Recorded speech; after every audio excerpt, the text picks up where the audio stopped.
Yo guys, welcome back to the Joel TV. So today is a video you guys have been waiting on. I keep getting more people requesting on Snapchat wanting this. So here it is.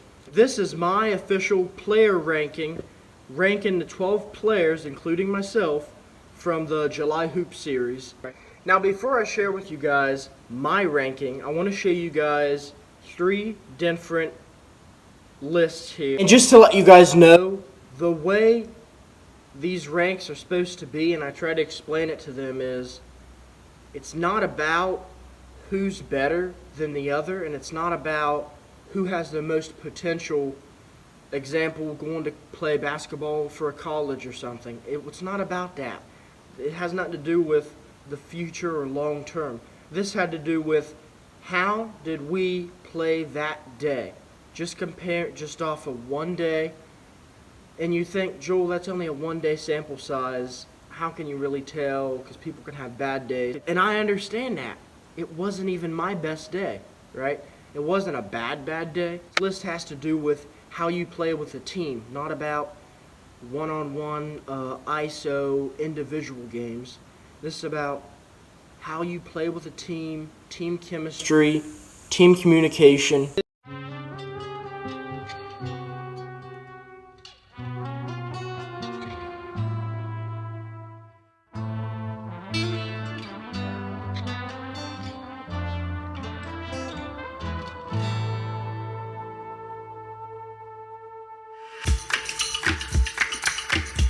And I'm going to start from the bottom up, that way there's a little bit of suspense. Number 12, which to me makes the most sense, has to be Braden. 11, I'm going to have to put Robert. You can tell Robert plays better than Braden. Number 10, I'm going to put Gavin Shriver. Gavin didn't have a lot of points. He had a flashy layup, he had a 3. When I was against him, I blocked his 3. It's starting to rain right now, so hopefully the audio isn't too bad. I'll try and just speak up louder. But, so number 9 is Jordan Harlow. And you're probably wondering, Joel, how are you going to put Jordan above you when he beat you in the 1v1? Yes, he beat me in the 1v1, but don't act like it was a big blowout win. I could have easily won, keep in mind. I choked a crucial layup, and I'll show that little clip right there. Tell me what you thinking. My adrenaline start pumping, so I best stop blinking. Come on, race, we go all out. And I'll admit it, I did choke the layup. I gotta get better at finishing, because you've seen me drive. I can drive on a shorter, smaller player pretty easily. I mean, I even drove on Cooper Kane, who's pretty much same height as me. And I could even do some driving in on Bailey Nesselrode. He's taller than me, but it's weird to call a big man small, but it was easy to push Bailey around because he weighs like 90 pounds less than me. He's 170, I'm 260. And that weight advantage, I mean, it really helps me out when I get into the paint. But my point is here, I've got to work on my finishing. It was kind of weird, right? Because you guys saw at the beginning of the game, I had a nice lead. I think I was beating Jordan I think I was beating him 7-2 at one point. That's a good 5-point lead. And I had that lead from hitting my shots. I was hitting 3s. And then come the second half, it was just so hard to nail a 3 for some reason. I lost my touch. So me and Jordan both went back and forth for multiple minutes trying to hit a 3. And then you saw he finally hit one. I could have played tighter defense, but it's like, Jordan, you've missed your past 5 shots. I've missed my past 5 shots. So I thought, he ain't going to make it. And he makes it, and he beats me 12-10. Alright, so I'm back now, guys. It's been about a half hour since that last clip. It's been raining really hard the past 30 minutes. So I just had to pause the filming of this video because the audio would have been terrible, because I wanted to film this outside here by my basketball hoop. 8 is me. And you see the title of this video, Am I Top 5? No, I wasn't top 5 that day. I feel like most people can agree that my bottom 5 are pretty accurate. The top 7 is where it really gets debatable. I put Cutter Myers at 7. On the other list, he placed 3, 5, and 4. I put him at 7 because of the competition who's above him. Yeah, Cutter might be able to beat one of these dudes above him 1v1. Has nothing to do with today's video, has nothing to do with these ranked lists. This has to do with how well he played that day. Cutter didn't have a ton of points. Cutter is fast, so he's got a nice speed advantage. I feel like my top 6 all played better than he did. Number 6 is even more debatable because the guy I put at number 6 was ranked like in the top 4 on these other 3 lists, and that's Jordan Rains.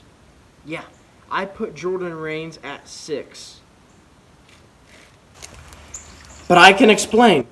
The reason why he's not higher, a big reason is he didn't play in the main game. The main game was the 5v5, Team Carver versus Team Joel. I didn't even know if Jordan was going to show up, but he showed up late. He missed the first game because we had already started it. But he was in the other 4v4s. It's hard for me to put him higher than 6 when he wasn't included in the main game.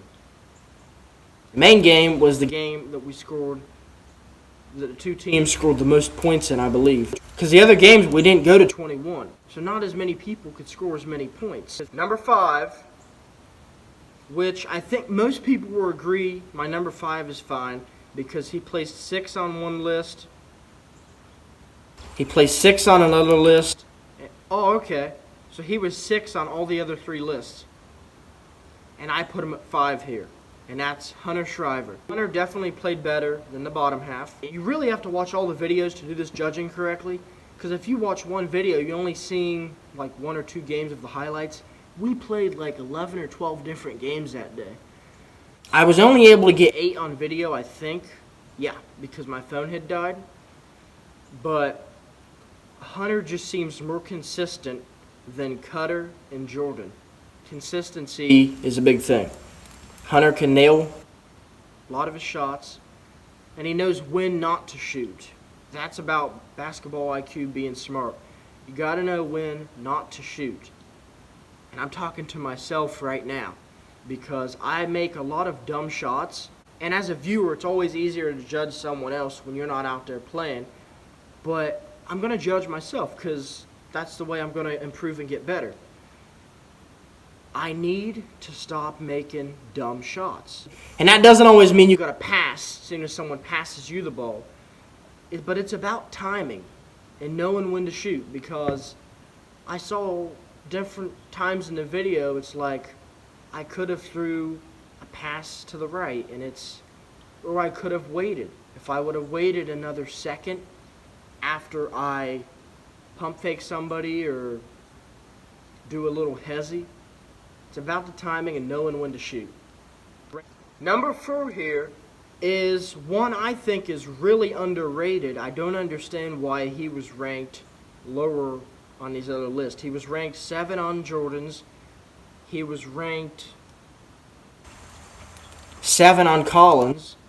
And he was ranked 7 on Carver's. They all think he's 7th. I put him at 4th. And that's Josiah Mail. I don't understand why they think Joe is 7th, because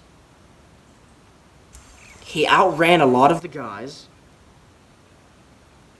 He made some really good buckets over, pretty sure he made buckets over Cutter, buckets over Rowdy. Hey, it's my ranking. I want to put him at 4. Now these top 3, number 3 I think is pretty agreeable too overall. It isn't like I'm ranking somebody at 3 that's supposed to be ranked at 9.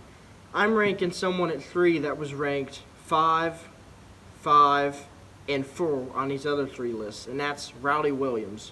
Defensively, he definitely helped his teams out defensively a lot. He still had good offense. He can get a layup on you. He can get past you. He can get around you. Now the top two here is probably, I think we can all agree, the top two is the best two. Even though Jordan Rains was two on two different lists, one being his own. But my top two is Colin and Carver. Now, which one's first, you say? Colin is a monster, right? And I'm not overrating Colin. It's just the truth. Years ago, I used to goof around calling Colin trash or saying I'm better than him, saying I could beat him. I was hyping it up. I was hyping my games up just to create attention and gain more viewers overall.